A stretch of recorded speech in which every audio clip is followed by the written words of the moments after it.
A lineup of our new government has not yet been finalised, with coalition talks continuing between National, the ACT Party and New Zealand First. We do have New Zealand First Deputy Leader Shane Jones with us now. Tēnā koe, Shane, thanks for joining us. Kia ora, folks. Good to be here. So what's taking so long? What's happening that coalition parties haven't been able to reach agreement? I'd remind everyone it was only on Friday that the final vote was tallied, and there was a statutory confirmation, for want of a better expression, as to what is the shared voting strength between each party. Obviously, our leader, Winston Peters, has been engaged on behalf of our party and dealing with the national negotiators. Those negotiations, sadly for media purposes, are under a type of tapu, under a cone of silence. But I'd remind all of your viewers, or our viewers, that people ought to be fairly confident that the policies that our leader championed during the course of the election are really important to us, and they will feature in the negotiations which are still taking place. Now, we're all hearing the rumour mills saying that New Zealand First and ACT haven't actually met yet. Is this true? Well, look, the rumour mill is often inversely related to the truth. And there are two coalition or political partnership parties, and that's both ourselves and ACT. And at the appropriate time, no doubt the consultations and the meetings will take place between our apore, our leader Winston, and Mr Seymour. But that level of chit-chat is above my pay grade, Emara, as difficult as you might find to believe that. Do you believe that there's an end in sight to a government being formed without going through the process of perhaps swearing Chris Hipkins back in as interim Prime Minister? Yeah, that was a surprise to all of us. That there's a constitutional quirk, and there may be a need to re-establish Chris as the Prime Minister for a mercifully short period of time. But look, our leader Winston has talked about the importance of wrapping this up as soon as possible. We've heard from the Prime Minister-elect, Mr Luxon, similar remarks, and look, it's in everyone's interests to wrap it up sooner rather than later. But you know, I'd remind everyone it was only last Friday, and today's Thursday, that the final vote was tallied, and I'm sure no one associated with these negotiations wants to protract the process, but it's important to bed it down and ensure that the key interests which the various parties represent, and quite frankly were endorsed during the electoral process, are suitably covered and recognised in a durable way. Are there any priorities that New Zealand First won't budge on?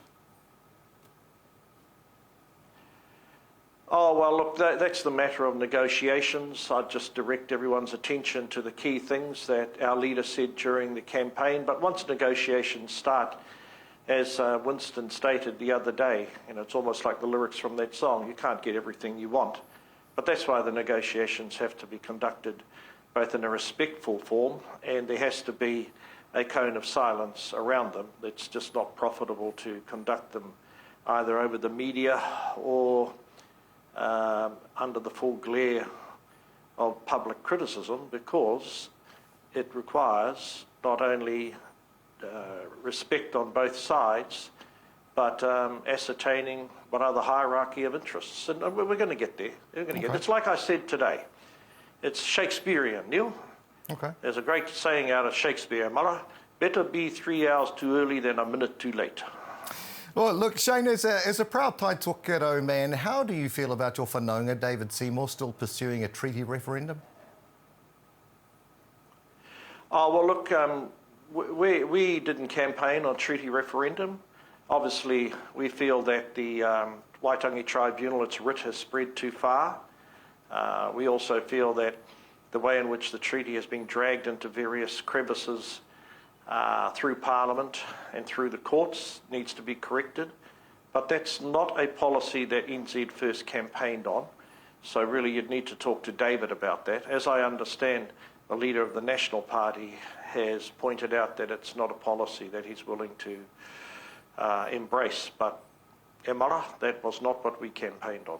So any time soon, the end of a standoff, this political standoff? Oh, well, I wouldn't characterise it as a standoff. I just think it's a natural part of political negotiations. I mean, there's areas that New Zealand First have always had a strong interest in. I mean, we want to make sure that New Zealand's credibility is projected both in a forceful and robust way in international affairs so that our independence is respected, because there are some big looming issues.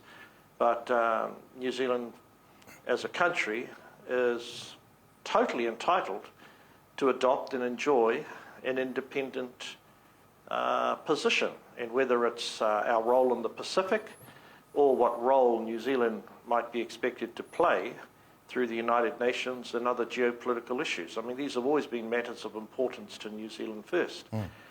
And as I've said to you, your TV station on other occasions, we want some balance restored to climate change. Okay. The current chairman of the Climate Change Commission, he's like Thomas Becket. And there's this famous line out of English literature, "Who will rid me of this meddlesome priest?" So climate change has got to have some greater balance. Shane, you were commissioner to the Pacific Islands at one time. How do you feel about the lack of government representation with mana attending the Pacific Islands Forum? Do you feel that this was appropriate? Well, sadly, it does cut across the negotiations, and I've got every confidence that the people that are there, they will be credible representatives for New Zealand. But in an ideal set of circumstances, it would be fantastic to have senior ministers there. But it sort of cut across our electoral timetable and political negotiations.